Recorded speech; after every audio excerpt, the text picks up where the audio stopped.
very, very senior and illustrious journalist just spoke, and which has given me a lot of food for thought. So I was just asking Rajiv, how much time do I have? So he's given me the license to be able to possibly cover some of the issues that have been flagged off today.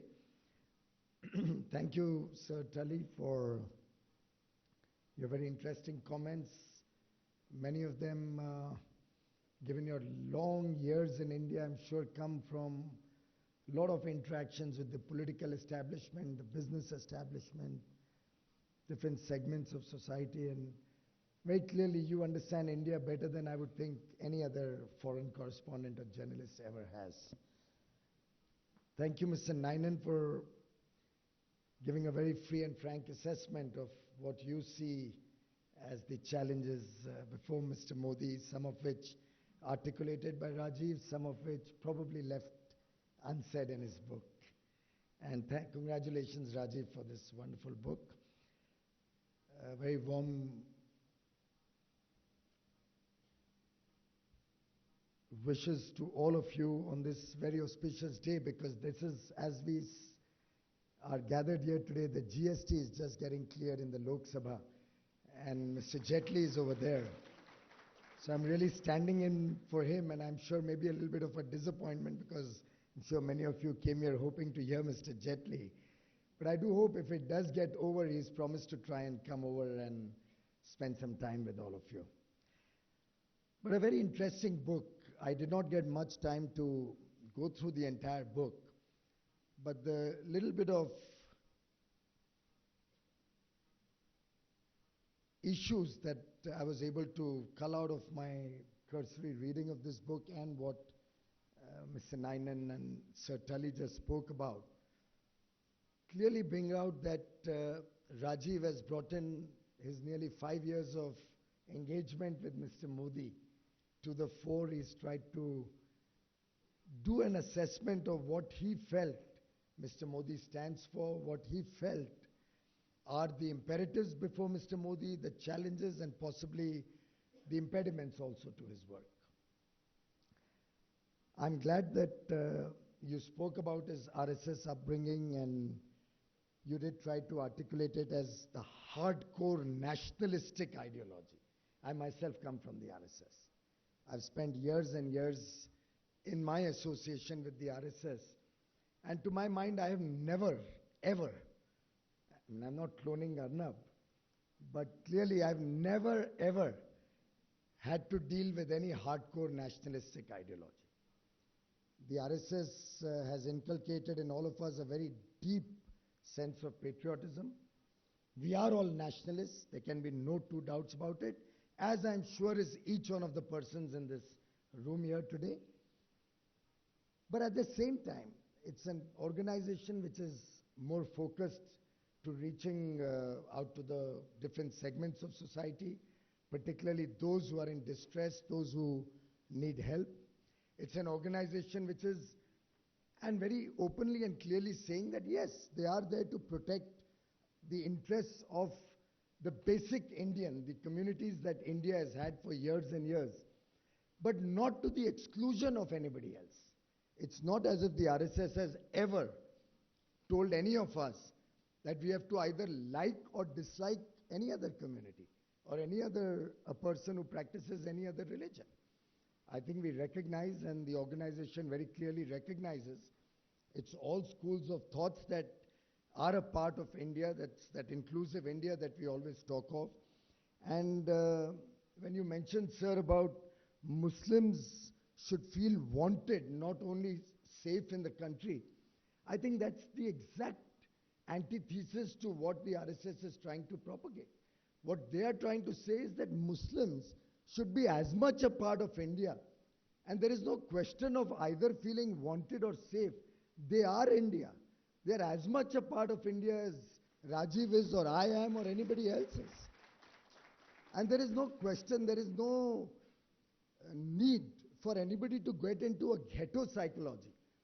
There is no need for anybody to feel threatened at all within this country, as long as we are all working for the development of India, for the future of India, for a better future for all Indians. And to my mind, if all of us, and we have all intellectuals, very senior journalists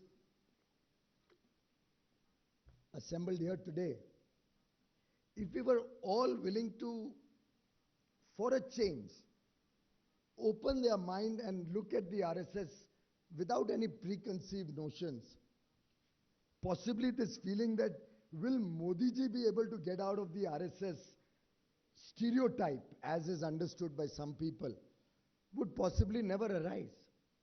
There are many things we learn from the RSS. There are many things we don't have to necessarily accept with a blind eye. And there's so many things that they may want to articulate, which we believe is not possible, is not acceptable, which don't fit into the socio-political environment in the country. And the beauty about the RSS is that each one is allowed to have his own viewpoint. There is no membership of the RSS. I don't sign any bond, I don't sign any pledge, I don't sign any particular ideology that I will do this and go no further, or I will follow only these tenets. It's not as if there are some commandments or principles on which I am wedded to. The very fact that the RSS is open to all schools of thought, is open to new ideas, is willing to evolve with time, is probably the biggest strength of the RSS, while at the same time helping each one of us have a strong moral upbringing, giving us strong nationalistic values, the Indianness that we have all learned from there, and at the same time, in some sense, also being a little bit of a check on each one of us to be able to perform better. I was just seeing the book. Rajiv has dedicated his book to Mata Nirmala Devi ji. Why did he do that? Not because of some religious overtones to it. Maybe he looks up to Mataji for spiritual guidance, for some sort of a moral veneer around his own work. Maybe it gives him solace, maybe it gives him peace, maybe it gives him some check on his own work in his own life to lead a better quality of life, to serve the country better, to serve his people better, maybe. I don't know. And in that sense, for some of us or many of us, the RSS provides that similar veneer around which we all believe that we can lead better quality of life, we can be better human beings, better citizens for this country, and serve this country better.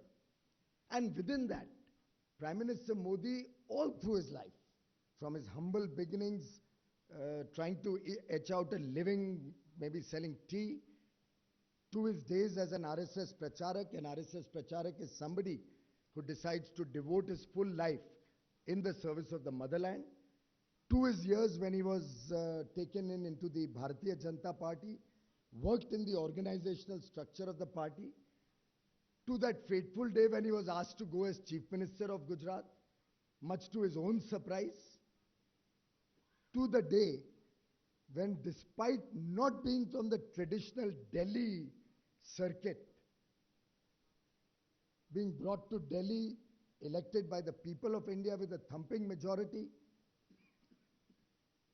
and probably many people still can't get over the fact that somebody from outside Delhi could come into these hallowed precincts and become the leader of this nation. It's probably taking time for many people to accept that simple reality, that he's still an outsider, not a part of our Delhi circuit, hasn't been seen in our social circuits, is unknown to many people, a little bit of a social recluse, not readily available to join for a party or for a drink at IIC maybe.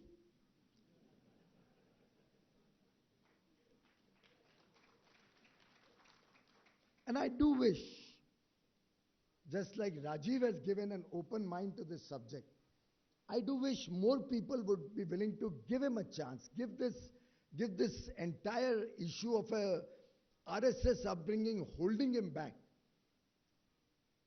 Look at it from another veneer. It's possibly the RSS upbringing which is encouraging him to do much more.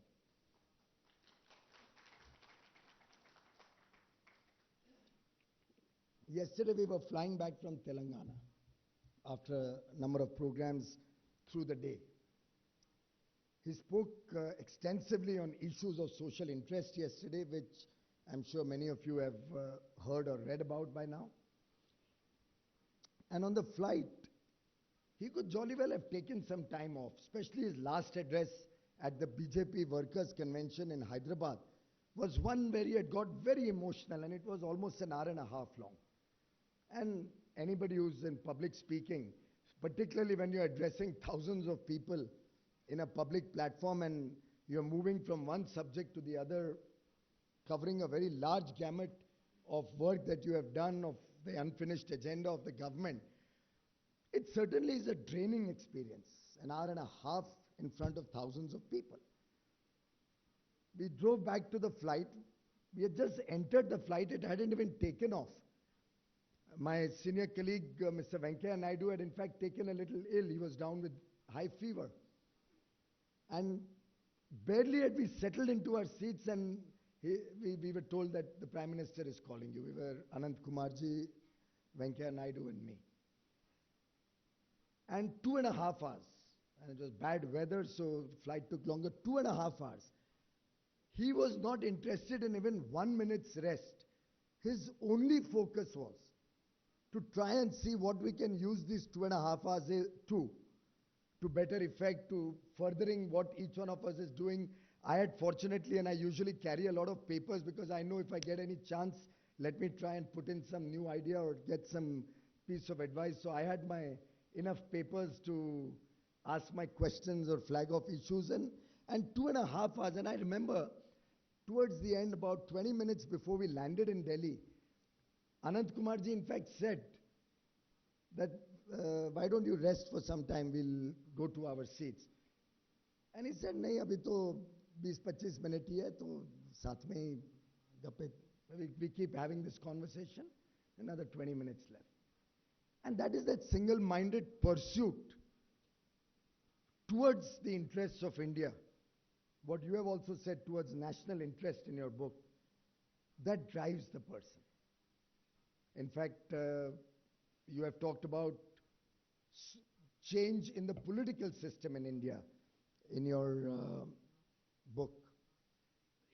And I remember one of the subjects we discussed yesterday, and something which I would urge each one of you to delve on, is this issue that is before the nation of whether we could have elections to different levels, starting from parliament to the state, to the local bodies, to panchayats, and even the cooperatives at one time.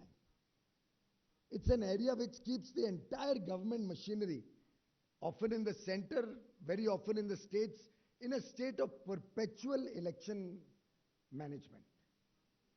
It's an idea which probably its time has come, but it's a very uncomfortable political idea. It will mean certain assemblies maybe having to forego their tenure. It will mean possibly some new model to come up, a lot of pan-Indian acceptance.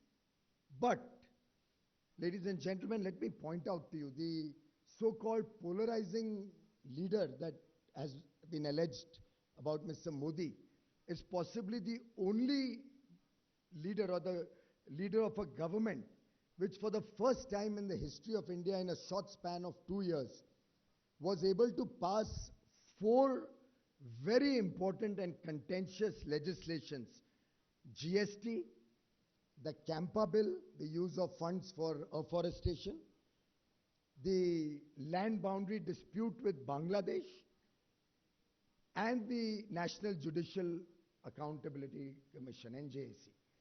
4 important legislations, difficult even to pass with a normal majority, but to get them with a complete consensus, with 100% acceptance from across all sides of both houses, to my mind reflects the kind of inclusive leadership, the kind of coalition building exercise that he has most successfully done, despite these allegations. After all, the so-called, I'm not meaning secular in the religious sense of the word, but the so-called secular leaders who people believed were more acceptable to larger sections of society, could not get the Bangladesh land dispute resolved. The so-called leaders who you believe gave us, I won't say dream budgets because that will give it away, but let's say the big bang reformists about whom we are often talking of, could not get the GST cleared in many years. And while some may try to say that, of course, the subject was introduced in 2010 or 11, and my party had also opposed it, let me tell you, it was not only the BJP which opposed it. Almost all political parties opposed it. And some of the reasons why the opposition was there are very telling. One of which was that the states, cutting across party lines, were not willing to trust the then central government. And why were they not willing to trust the then central government? If you recall, the central sales tax, the CST, had been planned to be phased out, was reduced from 4 to 3 to 2. The government had said we'll recompense the states for 3 years, but had also said that at the end of 3 years, GST will be introduced in India. And therefore, the recompense may not be required under the CST framework after 3 years. Now, once 3 years were over, ideally they could have stopped the recompense. But the GST framework hadn't come into place. Therefore, the states, and very rightly so, were demanding that the recompense will have to continue. You will have to pay us the loss, because the second condition precedent to that 3-year sunset clause on recompense hasn't been fulfilled. You haven't been able to bring GST.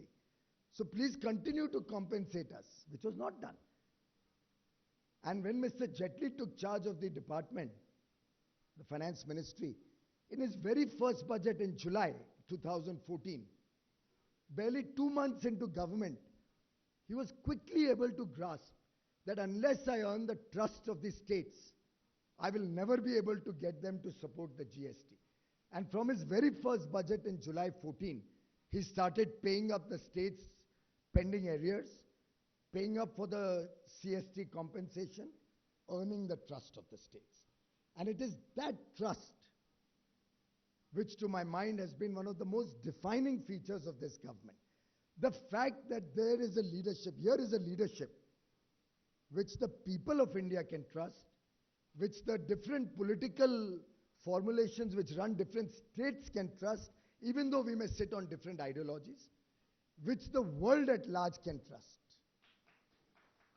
And for the first time, you have a situation where India, instead of discounting our strengths on the world stage, is today negotiating from a position of strength.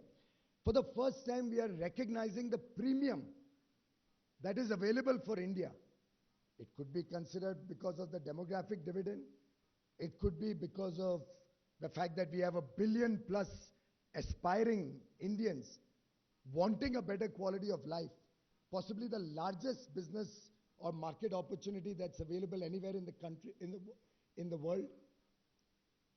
And recognizing that strength and being able to negotiate from a position of strength, thereby creating a situation. And I'm personally, ladies and gentlemen, witness to the growing clout of India. And Prime Minister Modi only reflects the growing clout of 125 crore Indians. He has never said that it is Prime Minister Modi's clout.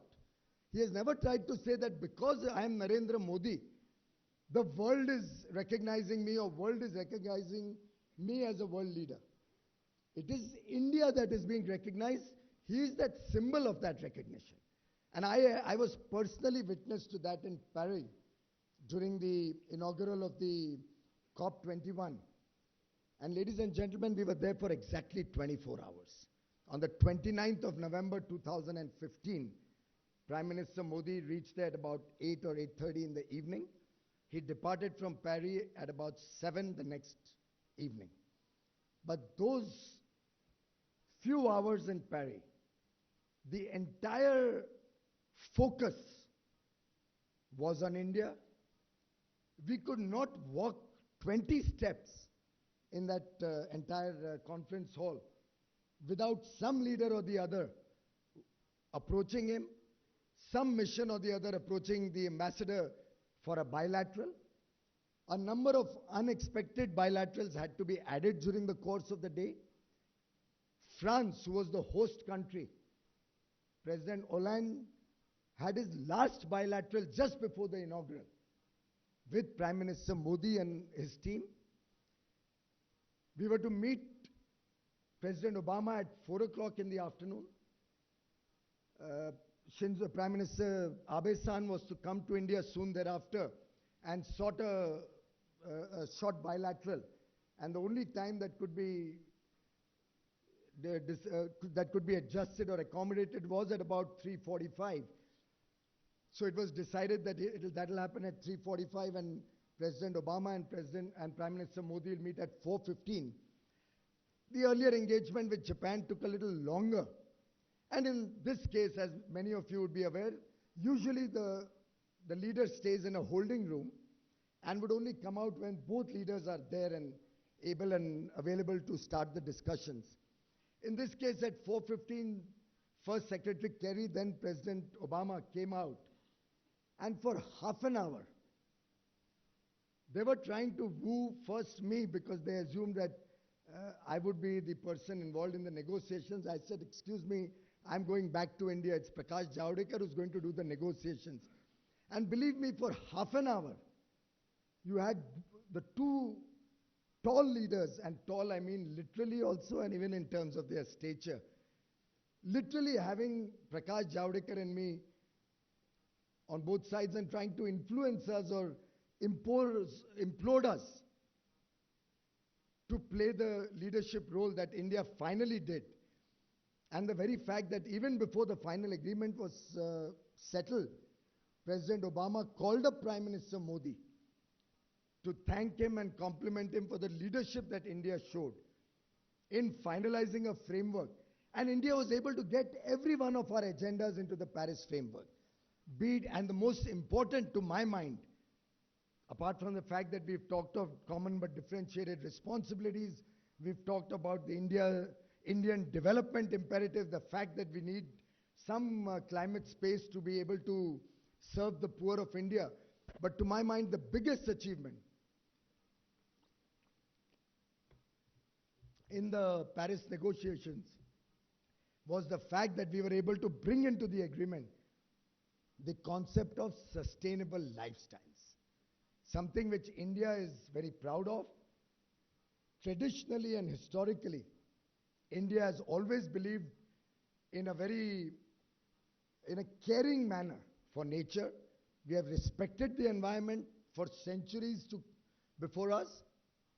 And even today, despite India not being the problem, not being the reason for the big crisis or the challenge before the world, India continues to play a leadership role in resolving the problem. So be it our massive 175,000 renewable energy target, be it our very ambitious target to reduce carbon intensities by 35%, nearly 33 to 35% by 2030 per unit of GDP, be it the fact that already on energy conservation, India has become a world leader today. Other countries in the world are trying to emulate the India story. All of this reflecting our deep concern for the environment and wishing to contribute to that, wishing to lead the global effort rather than, as would have been traditional, follow the global effort. And to my mind, all of these are in some sense lessons which Prime Minister Modi has brought to Delhi from his Gujarat experience. It can be nobody's case that Gujarat is what it is today or developed so rapidly under Prime Minister Modi, the then Chief Minister, only because of one individual. Neither has he ever claimed that, and nor is he trying to suggest that that is what he's trying to do in Delhi, something which is often misunderstood by people. But he has certain experiences. He picks up as he goes along. I have yet to know, and maybe some of the senior persons, maybe Mark, you may be able to tell us better. You've interacted with several prime ministers. I've yet to know of a prime minister who, once he came into office, first took a review, or maybe I could call it took lessons from each one of the 80 departments in the government of India to understand what the entire framework of development, the entire working of the government of India is like. He was very, very open about it. He said, I've come in from Gujarat. Working in Gujarat is a different story. Delhi is a much larger canvas. Let me first try and understand that canvas. And he spent the first few months, sometimes some friends used to complain that, oh, he was so accessible, we could actually pick up the phone and go and meet him. But for the first 2 or 3 months, he was not able to meet anybody because he was learning the ropes. Where have you found a leader of that level willing to be a student from his own officials, willing to learn? And if any of you has had a chance to interact, as has Rajiv, you'll bear me out, he's an excellent listener. If you spend an hour with him, 95% of the time, he will listen to you.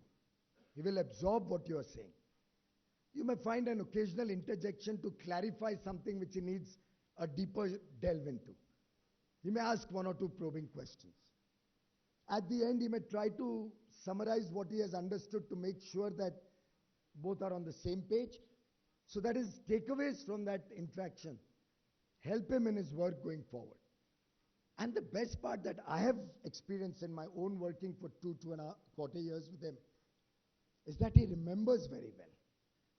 So if you have highlighted something maybe 2 years ago, and in my case I can share with you some things I may have highlighted 5 or 6 years ago, he may bring to fore in some new program that is being finalized, or he may remind you of bring that issue into this policy. And that deep memory possibly comes out of the amount of time he spent learning public speaking in a way in RSS Shakhas. In RSS Shakhas, apart from helping us build a better physique, we are also helped to build a better mind. We call it the Bodhik. And it's not that the Bodhik is that some minister or some senior journalist will come and give you a whole lecture. It's one of us. If we are 25 people in an RSS Shakha, one of us is told, tomorrow you speak about Shivaji. Another day, somebody may be asked to speak about ethics in government service. A person like maybe me may be asked to speak on a subject not even related to me. But it helps us to start researching that subject. It takes away the hesitation of public speaking and the ability to open your mind, look at different viewpoints and come prepared for the next day. Be open to questioning. Now, all of these are small traits, one may say, but these are what is inculcated in an RSS Shakha when we go there. Possibly his amount of time he spends on yoga has helped him sharpen his memory, sharpen his own absorption capacity to new thoughts as they come in, so focus on the issue. So it could be a variety of things that he's learned in his upbringing, learned from his days and years in Gujarat, and clearly his 2-year stint demonstrates that a lot of those learnings, while they may not be exactly replicable in India as a nation, are actually quite basic principles of good governance. After all, if we provided a development-oriented government in Gujarat, how can it be any different in India? After all, if we provided an honest government in Gujarat, how can it be any different when you look at the country as a whole? When he looked at first principles of governance when he worked over there. So one of the things I learned from him, for example, is should Mr. Nainen come to me and flag off a certain problem, I have 2 routes to go for. One is to try and resolve the problem that Mr. Nainen has come up with, and the other would be to do a root cause analysis, figure out why the problem came in the first place, figure out what needs to be done. Does Mr. Nainan's case merit some change in policy if the policy is inadequate? Some change in process or procedure if it's not being applied properly? Or is the case without merit and deserves to be told so? But should there be merit in the case, would it not be better for a leader or for a person tasked with the responsibility of bringing about change or good governance to set the policy right so that 200 other people don't have to come to the minister or to the government, but rather the policy itself will set right not only the Nainan's problem, but 200 other people's problem, and therefore debureaucratize, simplify the system, make it easier to do work, and also become an enabler for a corruption-free administration. And these are small lessons which one learns, possibly some of this we learnt in our business years. He learnt it in his Gujarat years. And while the scale may be different, the concepts of fundamentals of good governance don't really change very much. Whether you run a small municipality, whether you run a small industry or a large corporation, or you run a state government or the central government, I think there can be no denying that if we run an outcome-oriented approach to our governance, if we believe in freeing up the red tape in the system, if we believe in monitoring the outcomes of what work we are doing, if we hold people accountable to what's happening. After all of these are basic management principles which we have all learned and which apply equally to the political establishment. But the good part that Mr. Modi brings to the table, again very often misunderstood, some of which I saw in the book also, he's not an imposing leader at all. I heard some comments about whether he will be able to make the difference and whether I saw in the book also whether the Prime Minister's office will lead the change in the country. It's not at all like that. Each one of us is tasked with a job. He in fact welcomes initiative. He never told me that I have to do the coal mine auctions within 5 months of the Supreme Court verdict. He never set that deadline. In fact, if at all he set a deadline, and I'd like to share this with you, I remember after I'd formulated the ordinance and prepared the entire auction framework, I'd once gone to him to just share what the plans were. And I said that this is the timetable we've drawn up. It was a 90-day timetable from the time I initiated the tendering process till the time the mine would get allotted. And his question was, why should it take 90 days? Can't it be done faster? I said, no, it's a very elaborate process and I want to make sure it's absolutely transparent, honest, and there's absolutely no scope of misuse of the entire process. So in a very lighter vein, he just said, oh, so you mean that if you do it in 90 days, you'll be able to do it honestly, and if you do it in 30 days, it'll become dishonest. It's a small learning, very small learning. But it resonates well with his own philosophy, where he spoke about economies of scale, doing programs faster, speed, and working skillfully. Speed, skill, and scale. Something we talked about a lot before the election, something we are trying to use in implementing various programs of the government. Very much an accessible leader. Many people also believe that he's not available or accessible to us ministers. It's actually a phone call away. Very often you can actually talk on the phone and ask any question or give any feedback that you desire to give it to him. Why should everything be on a meeting? He runs the Pragati program. I don't know if any of you are aware of it. Once a month he runs a program, Pragati, where he interacts with the chief secretaries and different secretaries of the government of India and of all the states. Now I tell you, he takes up 40, 50 issues in the Pragati program. But imagine if on 40, 50 issues, you're able to do a root cause analysis and solve the problem on the basic tenets of good governance, its impact will be felt in 500 other cases. And actually the experience so far has been that the pressure of Pragati taking up a certain issue itself resolves more than half the subjects that are going to be discussed. before even the Wednesday when he has the Pragati meeting.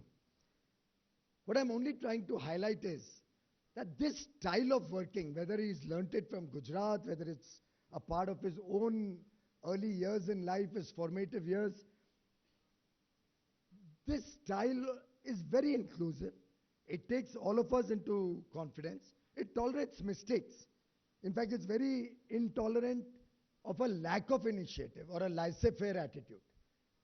It encourages more and more out-of-the-box ideas. In fact, he's always looking for an alternate viewpoint. So if you tell him something, you rest assured that he will ask you something else, that why not that? And many people who are trying to suggest that the reformist in him is missing. Frankly, our approach to reform is significantly different from what some of you believe is reform. Very often the pink papers believe that only privatization is reform. Whereas, and this is not something which I say today, even much before I got into government, and I have fortunately recordings of my interactions on television 4 or 5 years ago also, where I've articulated that it's not that every public sector undertaking has to be privatized in order to resolve their problems. To my mind, the ownership of a company or a corporation does not define its success. It's the vision and leadership that you provide to an organization that determines its success, be it the government of India, be it a public sector undertaking, be it any of our businesses or corporations that we run. After all, Coal India is an organization which typically grew 1 or 2, 3%. And the very fact that we could aim to double our production in 6 years was against the grain of thinking of this nation. I was ridiculed for it, even on the floor of the house. The fact that India could imagine that we are a power surplus country rather than a country perpetually steeped in shortages of power, shortages of coal, was something we were not able to accept or digest as a possibility. Maybe given the history of 60 or 65 years. But all of it is possible. It's the same team. It's not as if some new people have come in from Mars or the moon to run these companies anymore.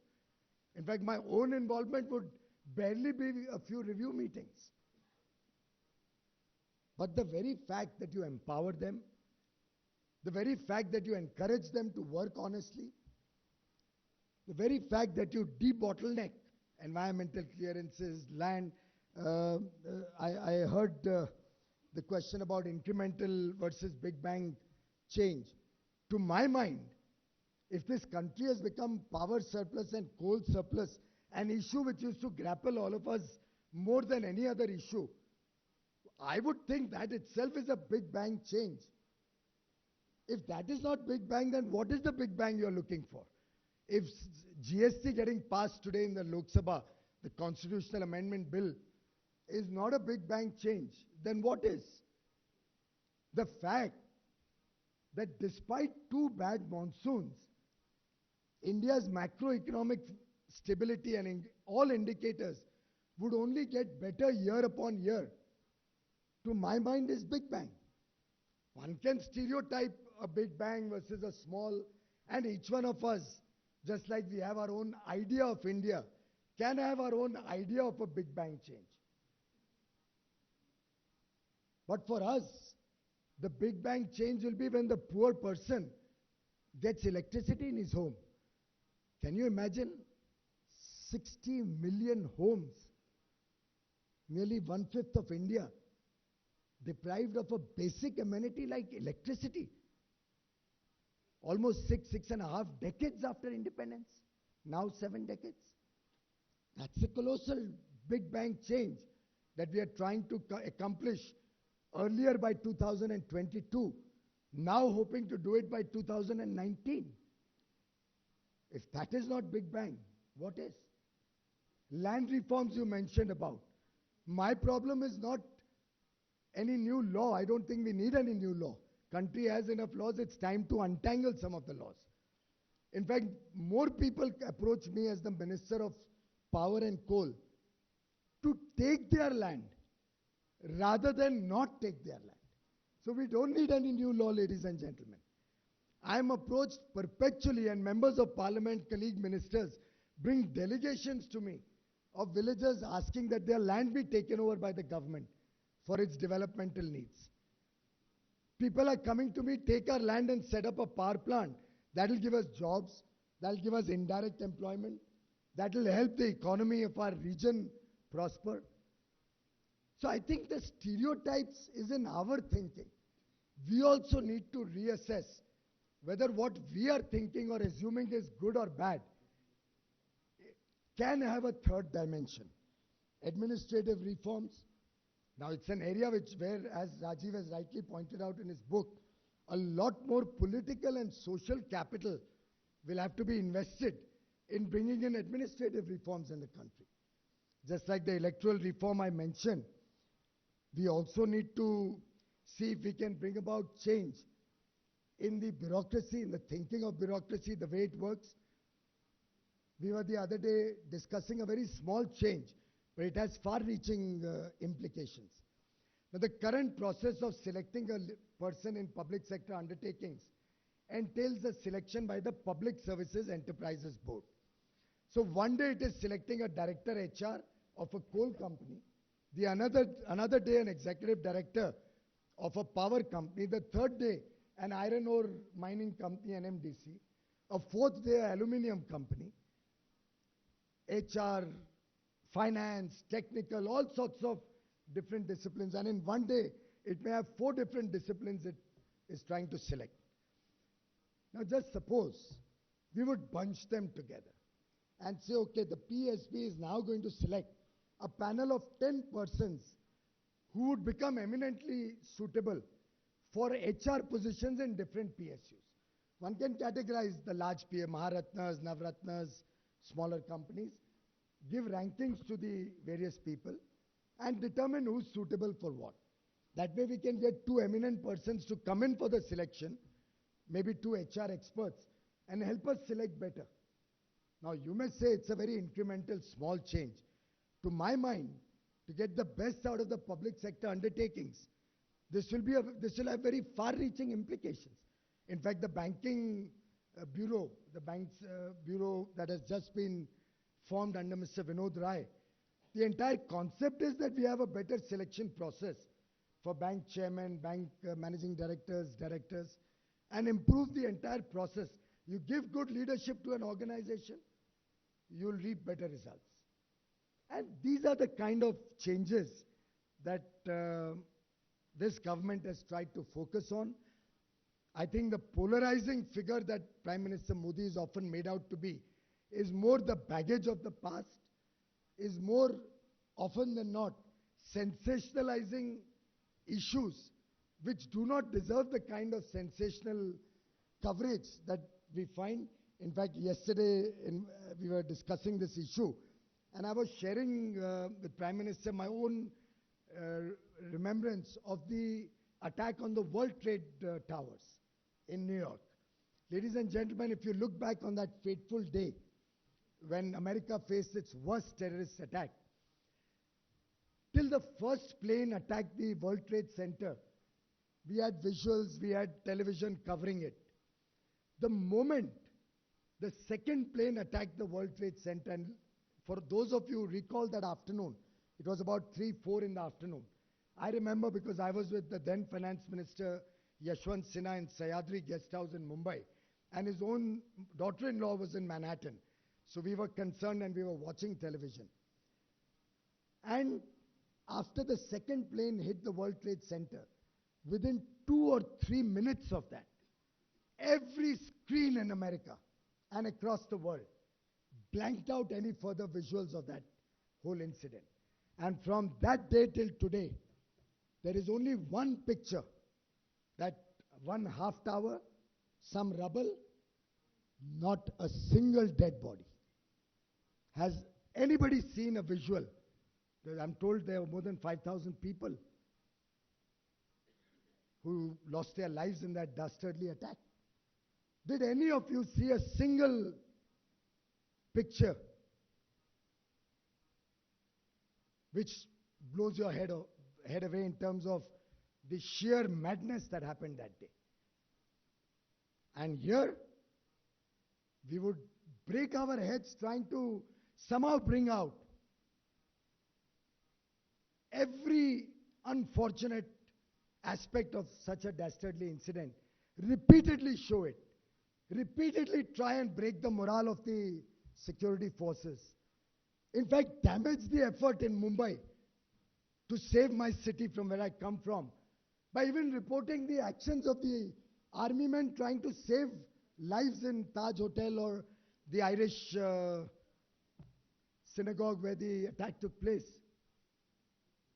And I can understand some desire to get a breaking news or get a 24/7 sensational news. But at what cost? At the cost of national interest? It is that thinking which is also equally interested in painting Prime Minister Modi as a polarizing figure. Because it has yet to come to terms that there can be a strong leader, there can be a nationalistic leader, there can be a leader who's willing to change the paradigm or to change the way things have been happening for 6 decades before him, come in from outside Delhi, live here for 2 years, yet not become a part of our Delhi club. And that change possibly is a little intimidating. And Rajiv ji, I don't think you need to worry if somebody tries to suggest that you have been soft. I think your book has given a fairly objective assessment. It has raised a lot of questions also about Mr. Modi, which we welcome in the spirit of debate and discussion, and will be happy to have an even longer debate, even on those aspects. But the reality is, here is an effort to change the political landscape of India, an effort to change the social landscape of India. And along with both of these, because politics, society, and the economy cannot live in silos. They're all quite interlinked. After all, if you see the various projects that this government has taken up, what you feel or you see as incremental change, are all very well crafted or planned, just like beads in a necklace. So whether it's Swachh Bharat Abhiyan, a lot of press has found it very small for the Prime Minister to talk about. To my mind, it's really huge. Its dimensions on our own way of living and working. Its dimensions to the health budgets of this country. Whether it's Digital India, whether it's Skill India, whether it's Make in India, each one, whether it's the Jan Dhan Yojana, the Mudra Yojana, each one of them has strong linkages to the other and are woven together to make that transformational change that the people of India have elected Prime Minister Modi and the Bharatiya Janata Party-led NDA government. Our effort is to reform the mindset of this nation first. And to my mind, the very fact that even today, this country and the people of India have a strong hope in this Prime Minister and this government, has a strong aspiration for a better quality of life. The very fact that this government has demands on its performance reflects the fact that the people of India trust this government. They trust that this government can perform. They trust the ability of this government to give them that transformational result. Results which will take this country out of poverty. Results that will change the way governments have worked in this country and establish the strong foundations of an honest government, a government steeped in principles of good governance. And if I may conclude by just highlighting one other interaction with the Prime Minister, and I'll share the context with you. It's of course a meeting within the confines of government, but just for you to reflect and think about the way the Prime Minister's mind works and how he addresses the challenges that have been articulated in the 5th chapter of Mr. Rajiv Kumar's book. his approach to the challenges. I was meeting him to discuss the progress of increasing coal production and ensuring that coal reaches the people who need coal most. We can bring down import of coal. And in the course of that, if you recall, in my first year, 2014-15, all the pink paper business journalists will recall that, I had sharply cut down e-auctions, e-auction of coal. And the purpose of that was I first wanted to make sure that coal reaches the power plants, the hungry power plants. And we ensure that the country has energy security and adequate power to meet the needs of the country, which has helped us today become a power surplus country. And I'd sharply cut down e-auction of coal. So somebody had made a complaint to the Prime Minister that I have harmed the interests of Coal India Limited by reducing e-auction of coal, which obviously fetched a better value in a scenario where there were shortages in the country. And I was trying to reflect my point of view that I want that coal to go and serve the needs of the people of India to get more power. Therefore, I insist we should cut down e-auction of coal. And at that time, Prime Minister Modi made a very philosophical statement which reflects the mindset of this government. I will first say it in Hindi because that's how he had said it. And it will show you the deep emotion that came out of him. He said, and I'll translate it for you, Mr. Tully. He said, कब तक इस देश में हम एक company या एक department के प्रॉफिट एंड लॉस की चर्चा करते रहेंगे? कभी किसी ने इस देश के प्रॉफिट एंड लॉस की चिंता की है क्या? Sir Tully, till when will we consider and be concerned only about the profit and loss of one company or one department of the government of India? Has somebody in this country ever bothered to think about the profit and loss of the nation as a whole? And for me as a junior minister, just into government, first time member of parliament, I learnt my lesson for my job for the rest of the tenure. Our job is to serve the nation. Our job to look at the nation first, India first.